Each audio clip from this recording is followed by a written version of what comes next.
Assalamualaikum warahmatullahi wabarakatuh. Alhamdulillahirabbil alamin wa bihi nasta'in ala umuri dunya waddin wala udwana illa 'alal zalimin wassalatu wassalamu ala sayyidina Muhammadin wa ala alihi wa ashabihi wa man tabi'ahum bi ihsanin ila yaumiddin, amma ba'du.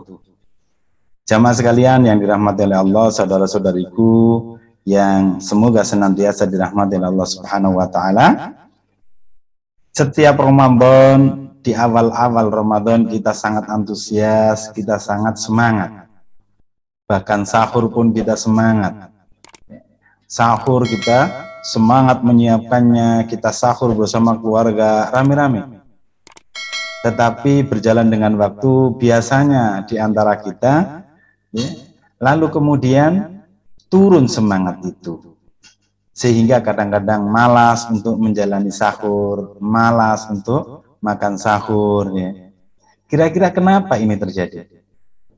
Jamaah sekalian yang dirahmati oleh Allah Subhanahu wa taala, pastilah ada godaan bagi kita untuk apa? Untuk meninggalkan makan sahur.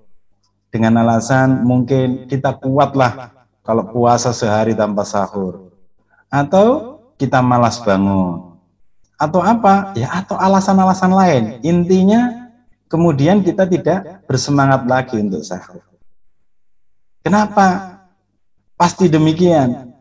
Ya karena kita pasti akan digoda oleh setan untuk melakukan itu. Bahkan meninggalkan sahur, tidak hanya sekedar malas. Kalau bisa, ditinggalkan sahur itu.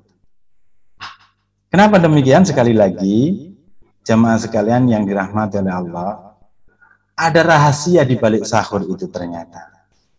Setidaknya ada 3 rahasia di balik sahur itu. Ya, sehingga seringkali kita malas untuk makan sahur. Mari kita perhatikan salah satu hadis yang diriwayatkan oleh Imam Bukhari dan Muslim.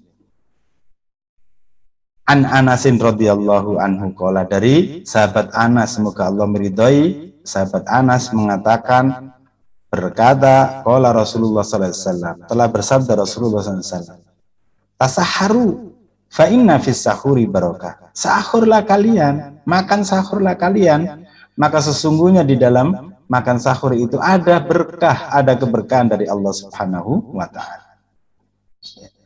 Muttafaqun alaih. Ada juga hadis yang diriwayatkan oleh Imam Bukhari dan Muslim yang diriwayatkan oleh Zaid bin Sabit. Wa an Zaid bin Sabitin, dan dari Zaid putra lelakinya Sabit radhiyallahu anhu, semoga Allah meridhai darinya, qala, ya, Zaid bin Sabit berkata, tasahharna ma'a Rasulillah sallallahu alaihi wasallam. Kami telah sahur, kami telah makan sahur bersama-sama Rasulullah sallallahu alaihi wasallam.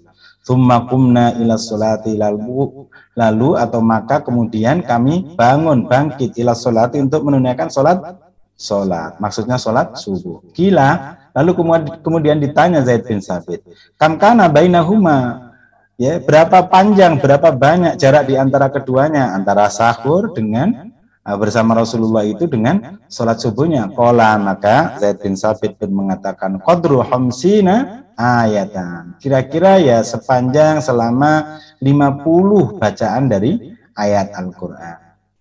Jamaah sekalian yang dirahmati Allah, kenapa sahur itu kemudian berjalan dengan waktu kita menjadi tidak semangat? Ya karena digoda oleh setan. Kenapa setan menggoda kita? Karena sahur itu tidak sekadar ritual atau formalitas atau memenuhi kebutuhan kita untuk mengurangi lapar di siang hari. Tetapi sahur itu adalah perintah Rasulullah, ya, diperintahkan oleh Rasulullah, artinya ini sunnah Rasul. Bahkan sahur itu dicontohkan oleh Rasulullah. Maka setan mana yang tidak ingin kita ini meninggalkan sunnah Rasul? Karenanya maka untuk bisa sahur itu kadang-kadang perlu perjuangan. Kenapa? Karena memang ini adalah sunnah Rasul.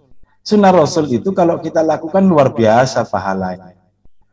Nah, tidak hanya itu, bahkan di dalam riwayat yang disampaikan oleh Imam Muslim, ya, wa an Amir bin al-As, ya, dari Amr bin As radhiyallahu, semoga Allah meridhai, anhu, dari Amr bin As, Anna Rasulullah sallallahu alaihi wasallam maqala, sesungguhnya Rasulullah SAW telah bersabda. Apa sabda beliau?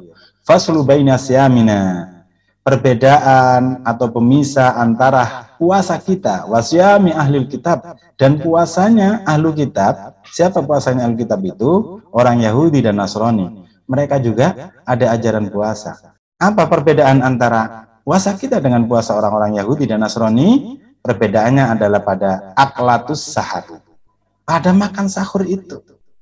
Oleh karenanya, maka mari kita tetap semangat dalam menjalani ibadah Ramadan ini, ya, terutama dalam bab sahur ini, karena seringkali ada godaan kita untuk malas bersahur atau bahkan meninggalkan sahur. Wallahul muwaffiq ila aqwamit thoriq. Wassalamualaikum warahmatullahi wabarakatuh.